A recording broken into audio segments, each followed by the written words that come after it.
जय जय श्री राम। या देवी सर्वभूतेषु शक्ति रूपेण संस्थिता नमस्तस्यै नमस्तस्यै नमस्तस्यै नमो नमः। आइए हम श्रीमद् देवी भागवत के उस प्रसंग में प्रवेश करेंगे जहां पर मां जगदंबा की परम कृपा देवताओं पर होती है। देवता भी जिनकी स्तुति करते हैं, ऐसी मां जगदंबा भक्तों का कल्याण करने के लिए अनेकानेक रूप में विराजमान है। ऐसी मां जगदंबा सभी भक्तों का कल्याण करे। ऐसी मां परंबा पीतांबरा मां भुवनेश्वरी का दिव्य रूप प्रकट होता है सिर्फ भक्तों के कल्याण के लिए। ऐसे ही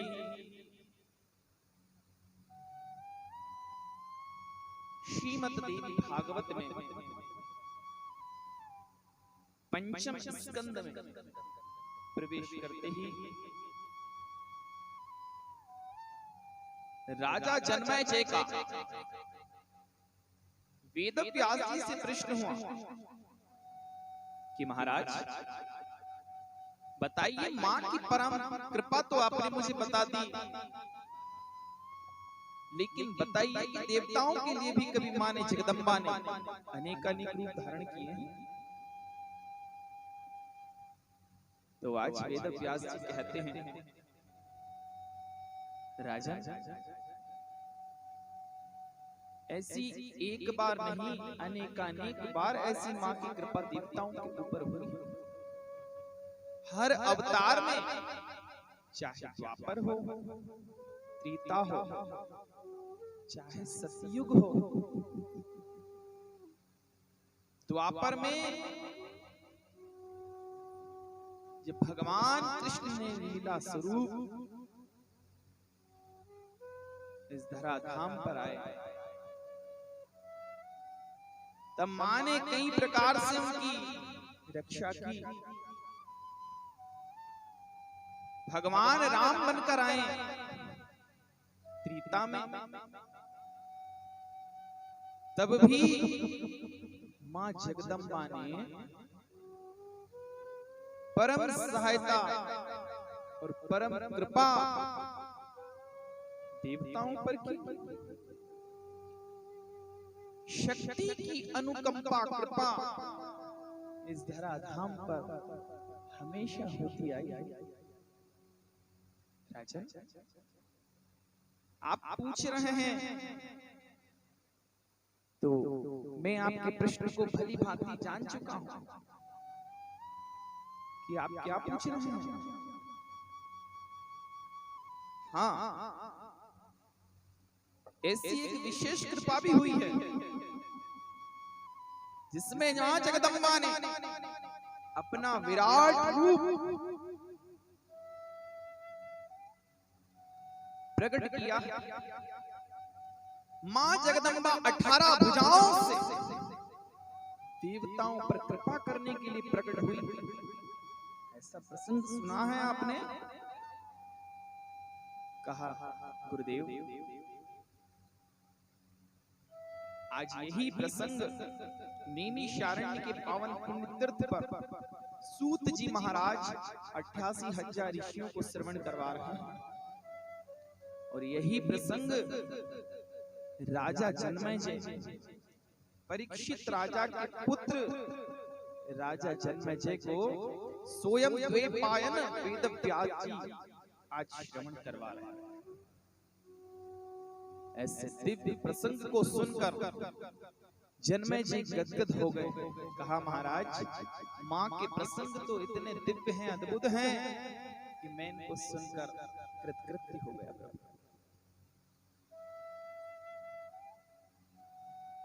और आज श्रवण करवाया है कि राजन, सतयुग के समय एक महान दुराचारी महिषासुर नामक दैत्य हुआ, जिसने ब्रह्मा जी की तपस्या की और ब्रह्मा जी से वरदान मांगा। जैसे ही ब्रह्मा जी प्रकट हुए तो कहा, प्रभु प्रणाम। आज ब्रह्मा जी ने कहा, वत्स, मैं तुम्हारी तपस्या से परम प्रसन्न हूं, क्या चाहिए? तो आज महिषासुर ने कहा, प्रभु मुझे अमृत का वरदान दे दीजिए कि मैं अमर हो जाऊं।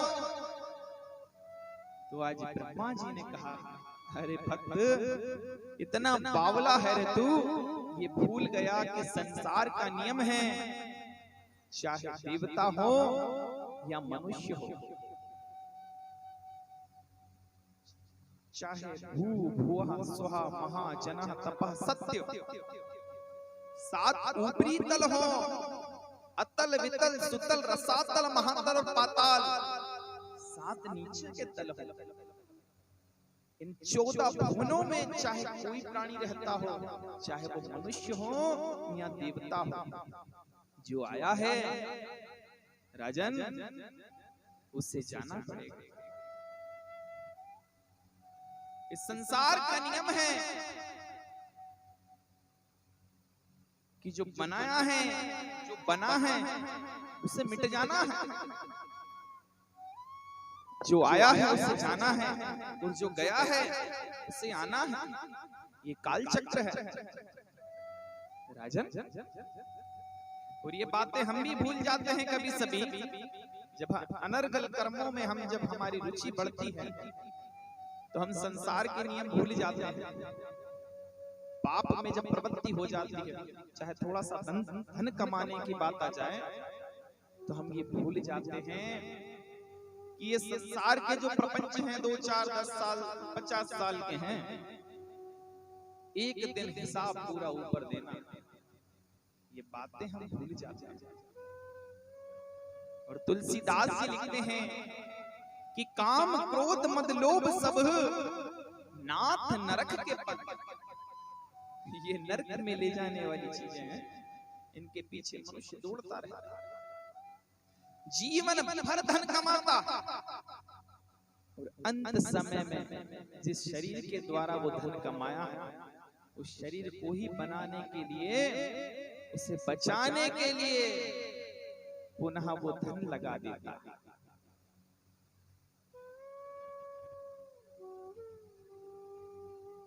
तो आज पुनः हाथ जोड़े जन्मय जय ने, और जन्मय जय राजन कहते हैं, महाराज आगे की कथा श्रवण करें। कहा कि महिषासुर देते हुआ परम बलशाली ब्रह्मा जी से वरदान मांगने लगा, महाराज अमर कर दो मुझे।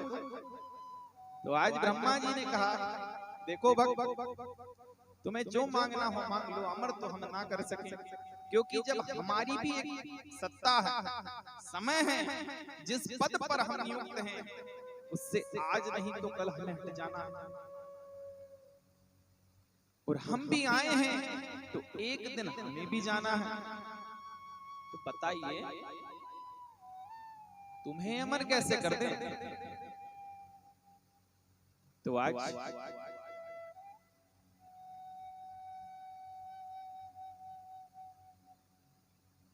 महिषासुर कहने लगा, महाराज ठीक है, अमर नहीं कर सकते आप, तो वरदान दे दो कि इस पृथ्वी पर जितने भी पुरुष हों, मुझे कोई मार ना सके, क्योंकि पुरुष ही मुझसे युद्ध कर सकते हैं, और कोई पुरुष मुझसे जीत ना सके, कोई देवता मुझसे ना जीत सके। जब ये बात कही तो ब्रह्मा जी ने पूछा, भैया तूने संसार के प्राणी ना मांगा, तूने तो ये भी नहीं मांगा कि कोई महिला मुझसे युद्ध करे तो जीत ना सके। तो आज महिषासुर कहता है कि महिलाएं तो यूं ही अबला है, जब वो खुद की रक्षा नहीं कर सकती तो मुझे कैसे मारे। आज वरदान महिषासुर ने लिया है कि सिर्फ मुझे पुरुषों के साथ अगर युद्ध हो तो मैं हारू ना। आज ब्रह्मा जी ने तथास्तु कहा और ब्रह्मा जी अंतर्धान हो गए।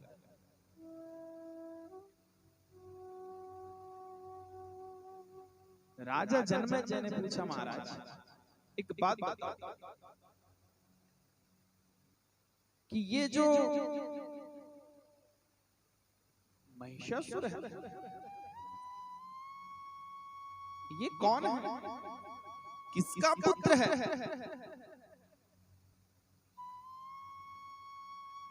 इतना बड़ा वरदान इसने लिया, किसका पुत्र है महाराज। तो आज कहते हैं कि रंभ और करम्ब नामक दो महान दैत्य हुए और रंभ और करम्ब दोनों ने विचार किया कि हमें तपस्या कर शक्ति प्राप्त करनी चाहिए। तो शक्ति प्राप्त करने के लिए रंभ करम्ब तप करने लगे।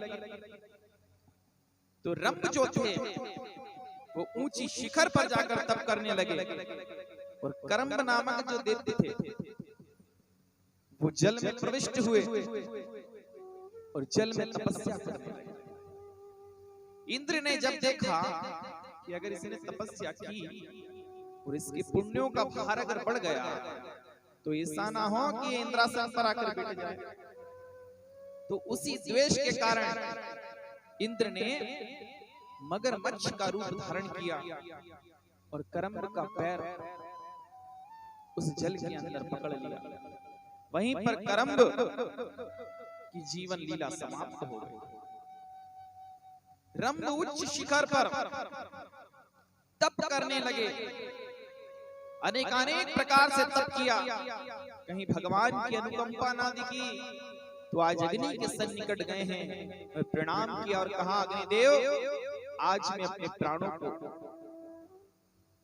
आपको समर्पित कर दूं।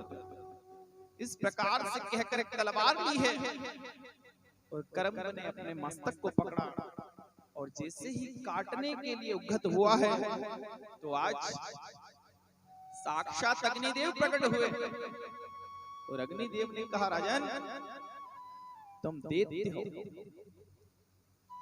और दैत्यों के राजा ये क्या कर रहे हो। तुम जैसे शूरवीर को ये शोभा नहीं देता। कहा महाराज अगर आप प्रकट हुए हैं तो मुझे वरदान भी दीजिए। कहा राजन वर मांगो।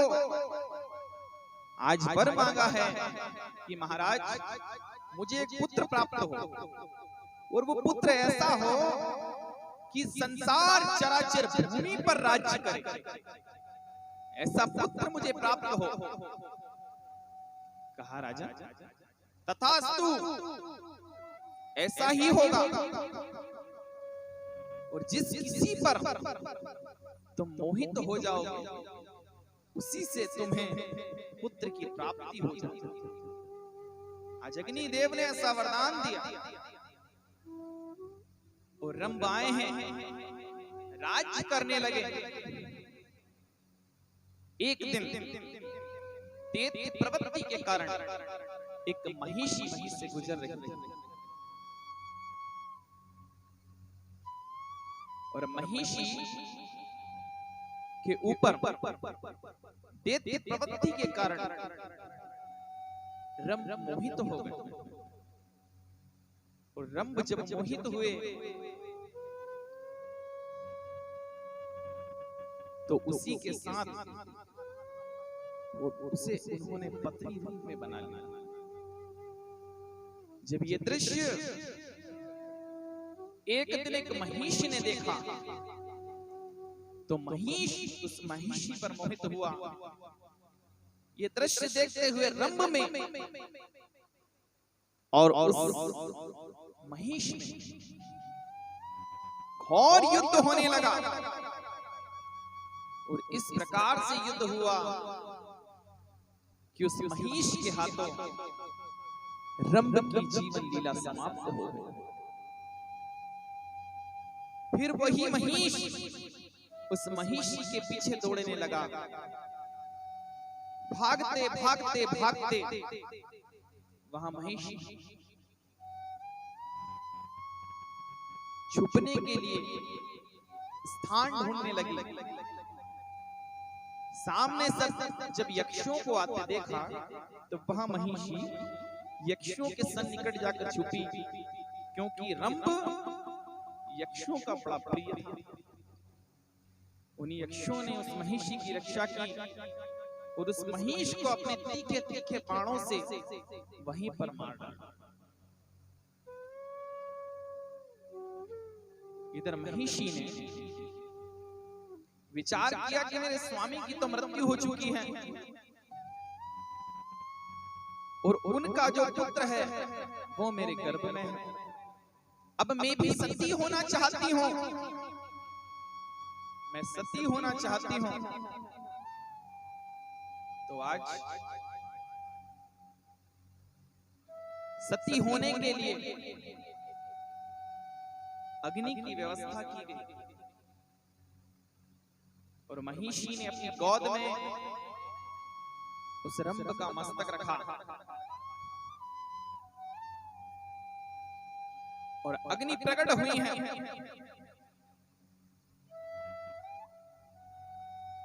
तो उसी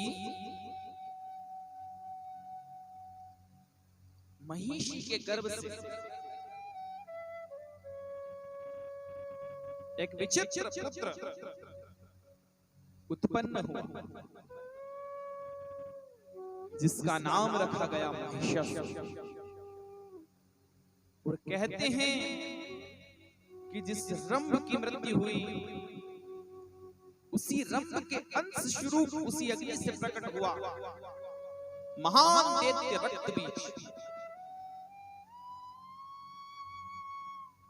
जो देवी पुराण देवी भागवत के अंतर्गत महायोद्धा और महादैत्य महाराक्षस जो हुए हैं वो महिषासुर और रक्तबीज की उत्पत्ति यहीं से हुई। अब महिषासुर अपार बलशाली हुआ। इधर ब्रह्मा की तपस्या की, ब्रह्मा जी से अपार वरदान प्राप्त कर लिया और देवताओं के साथ युद्ध करना चाहता था। अनेकानेक सेनाओं का उसने गठन कर लिया। कई प्रकार की सेनाएं उसके सन्निकट काम करने लगी। आसपास के राज्यों में सूचना पहुंचाई कि जो भी राजा महिषासुर के विरोध में बात करेगा उसे मृत्यु दंड दिया जाएगा। इस प्रकार से कोई भी महिषासुर से विरोध नहीं करता। सभी अपार स्नेह रखने लगे और उसने अपार राक्षसों को अपने सेना में नियुक्त कर दिया और अपार सेना जब हुई तो एक दिन एक मंत्री को सूचना लेकर देवराज इंद्र के पास स्वर्ग में पहुंचाया और इंद्र के सन्निकट जाकर कहा है कि राजन आपको प्रणाम है। हमारे राजा महिषासुर ने आपके लिए विशेष सूचना पहुंचाई है कि आप अपना पूरा इंद्रलोक, पूरा स्वर्गलोक हमारे राजा को समर्पित कर दो और हमारे राजा की शरण ग्रहण कर लो, तुम्हें परम सुख की प्राप्ति होगी। ये करने से परम सुख तुम्हें प्राप्त होगा। और तो राजन, तुम्हें आनंद ही आनंद मिलेगा, कई प्रकार की सेनाएं मिलेगी, कई प्रकार के सुख भोगने को मिलेंगे। और हमारे राजा तुम्हें माफ भी कर देंगे, क्योंकि बहुत समय से तुम उनका राज्य, उनका आधिपत्य होते हुए भी राज्य कर रहे हो। हमारे राजन ने कहा है, जब ये बात कही तो देवराज इंद्र क्रोध से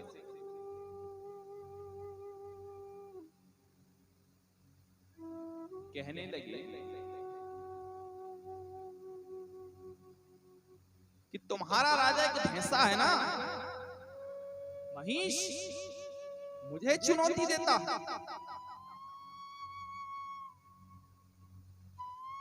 मुझे चुनौती देता, उससे जाकर कह दो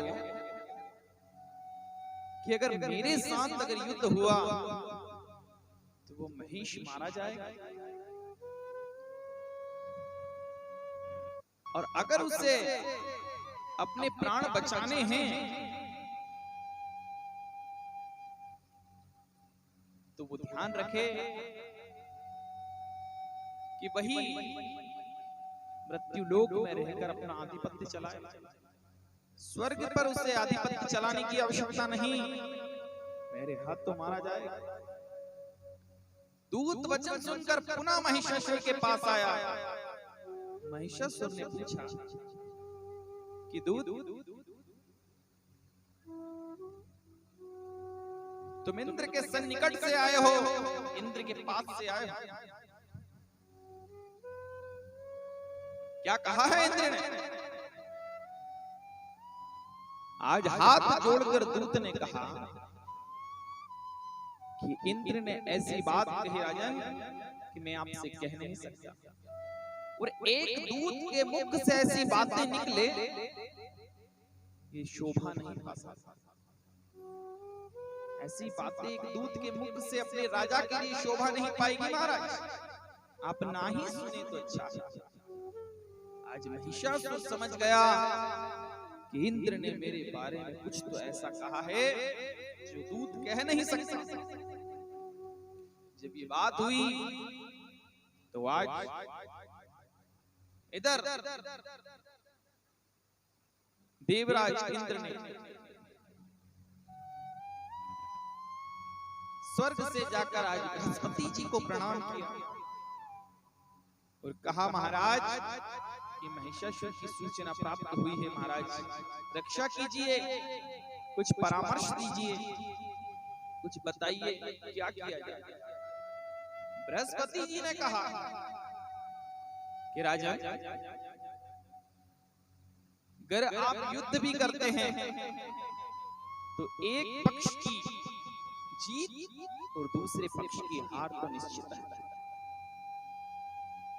और जब तक हमें शत्रु के बल का भान ना हो, शत्रु के बल का ज्ञान ना हो, तब तक हमें युद्ध नहीं करना चाहिए। और हमें पहले ज्ञात करना होगा कि महिषासुर कितना बलवान है, उसके बल का ज्ञान होगा तो आज जब ये कृत्य हुआ तो इंद्र ने कहा, गुरुदेव मैं चाहता हूं कि मैं अपने वज्र से उस महिषासुर के प्राणों को ले लूं। आज बृहस्पति जी ने हंसकर कहा कि राजा,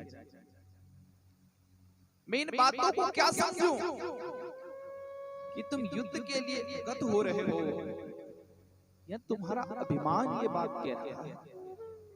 राजा, अगर ये बात आप अभिमान में कह रहे हैं तो भली भांति जान लो कि मैंने जहां तक सुना है महिषासुर को परम वरदान प्राप्त है, और महिषासुर के पास बड़ी अपार सेना भी है। राजन, पहले हमें धैर्य पूर्वक ये जानना होगा कि महिषासुर कितना बलवान है। जब तक हमें ये बातें ज्ञात ना हो तब तक हमें ऐसा नहीं करना चाहिए। तो आज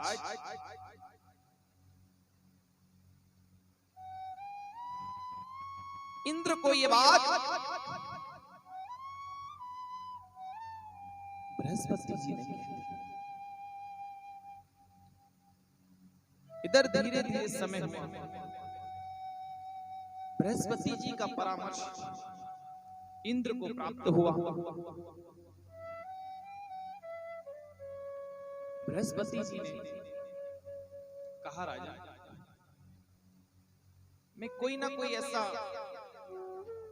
उद्यम उपाय करता हूं जिससे देवताओं की जीत निश्चित हो जाए।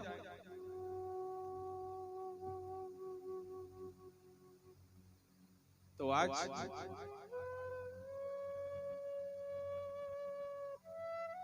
महिषासुर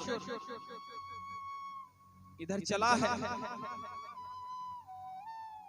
और इंद्रलोक पर जाकर आज महिषासुर ने आक्रमण कर जब आक्रमण किया तो इंद्र के बुलावे पर इधर भगवान शंकर, विष्णु, अग्निदेव सभी एकत्रित हुए। भीषण युद्ध प्रारंभ हुआ। जब कई प्रकार की सेना लेकर महिषासुर आया है,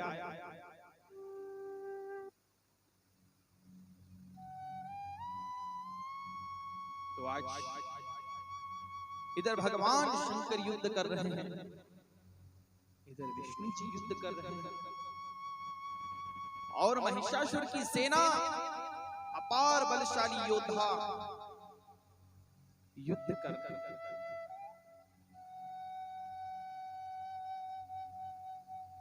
तो महाराज युद्ध करते करते कई समय हो गया।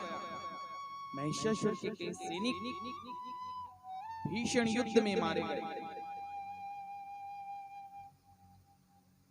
और जब भीषण युद्ध में मारे गए तभी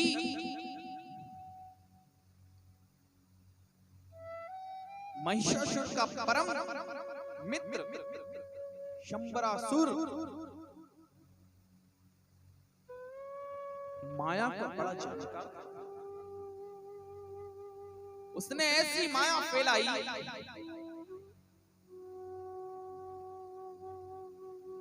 कि महिषासुर के रूप में से हजारों रूप प्रकट हो गए। देवता उनके साथ युद्ध कर रहे हैं और आज हजारों महिषासुर एक साथ देवताओं से युद्ध कर रहे हैं। ये माया जब देखी है आज भगवान विष्णु ने, तो भगवान विष्णु ने अपना चक्र छोड़ा और उस चक्र के प्रभाव से माया समाप्त हो गई। जब ये देखा कि आज स्थिति, सृष्टि की उत्पत्ति, स्थिति, तो संहार के देवता आज विराजमान, वहां पर उन सब को देखते हुए भी आज महिषासुर उनसे युद्ध कर रहा। तो आज देवताओं को बड़ा आश्चर्य लगा, देवताओं को।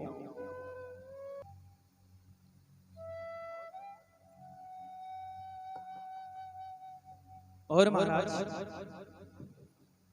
भयंकर युद्ध हुआ। ताम्र नामक दैत्य, विडाल नामक दैत्य देवताओं से युद्ध करने लगे, इंद्र से युद्ध करने लगे और बहुत से योद्धा चिक्षुर, उग्रास्य, उग्रवीर, आसीलोक, त्रिनेत्र, वाष्कल, अंधक अनेकानेक दैत्य युद्ध करने लगे। जब युद्ध प्रारंभ हुआ तो भगवान विष्णु और शंकर अपने अपने लोक को चले गए।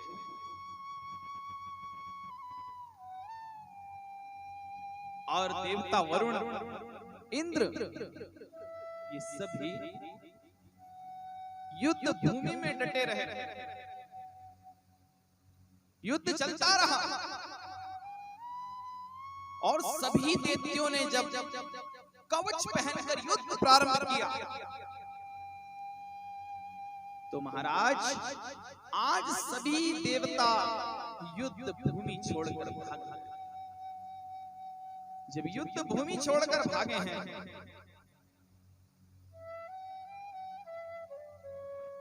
तभी महिषासुर ने अपने रथ को इंद्रलोक की ओर पहुंचाने का आग्रह रखने सैनिकों से आज सभी इंद्रलोक को पहुंचे। इंद्रलोक में जाकर उन्होंने अपना आधिपत्य फैलाना प्रारंभ कर दिया। वहीं पर रहने लगे, राज्य करने लगे। इंद्रादि सभी देवता वहां इंद्रलोक छोड़कर भी भाग गए, इधर उधर भटकते रहे। आज कुछ समय पश्चात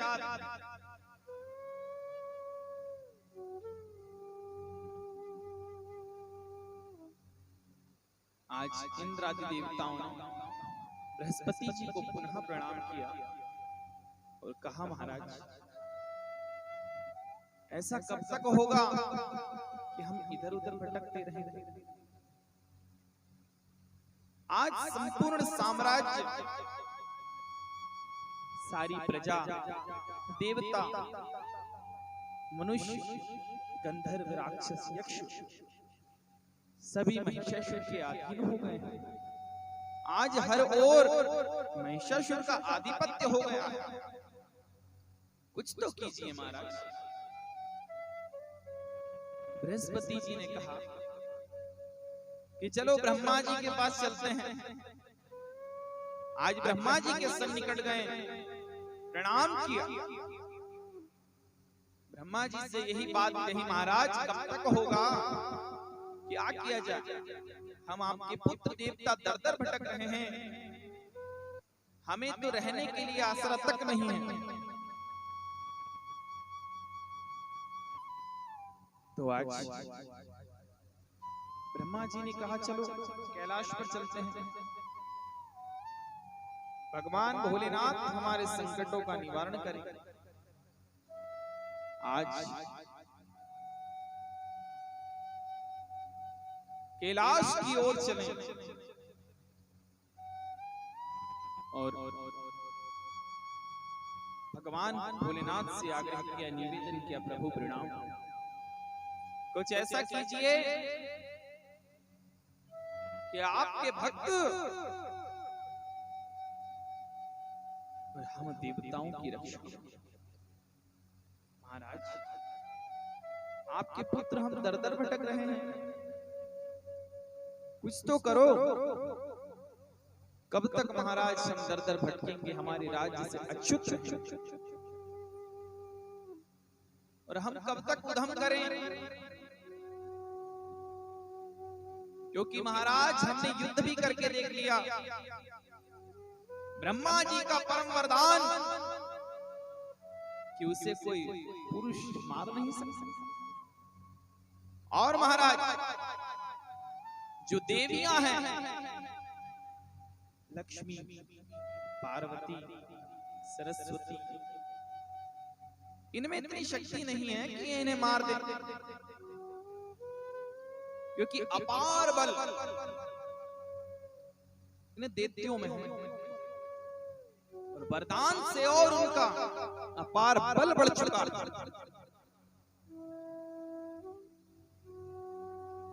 तो क्या किया जाए?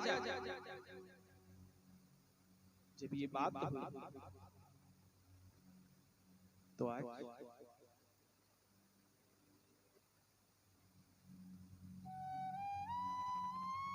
भगवान भोलेनाथ ने कहा कि अब हमें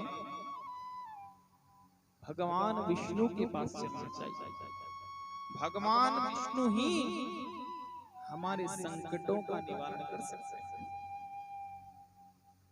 आज भोलेनाथ को प्रणाम किया। आज भोलेनाथ भी सभी देवताओं के साथ भगवान के बैकुंठ के चले और आज सभी देवता भगवान भोलेनाथ को आगे कर बैकुंठ की ओर गए। द्वार पर सभी देवता स्तुति करने लगे। जय विजय दो दैत्यों से कहा कि आप जाकर प्रभु से निवेदन करो कि द्वार पर देवता प्रभु आपकी स्तुति कर रहे हैं। आपके पुत्र बड़े दुखी हैं। जब ये बात कही तो आज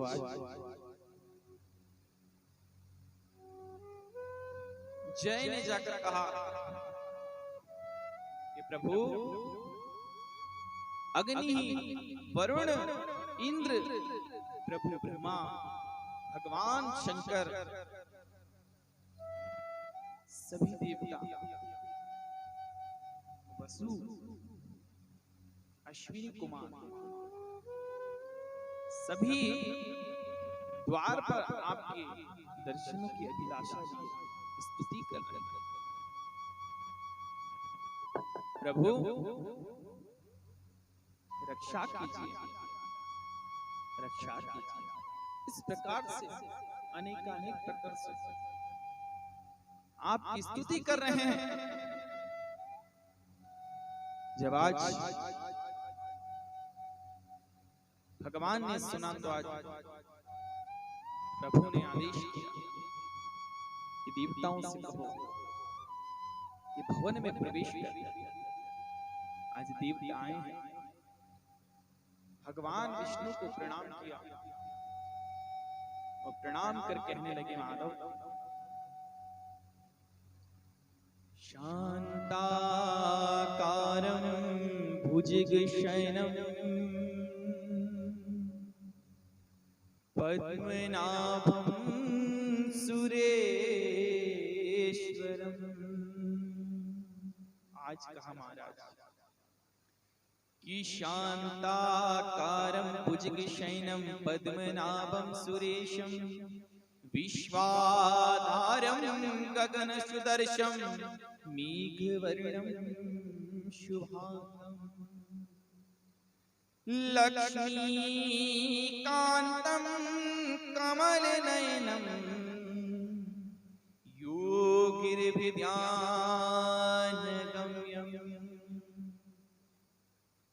वन्दे विष्णु भवभयहरं सर्वलोकैकनाथं।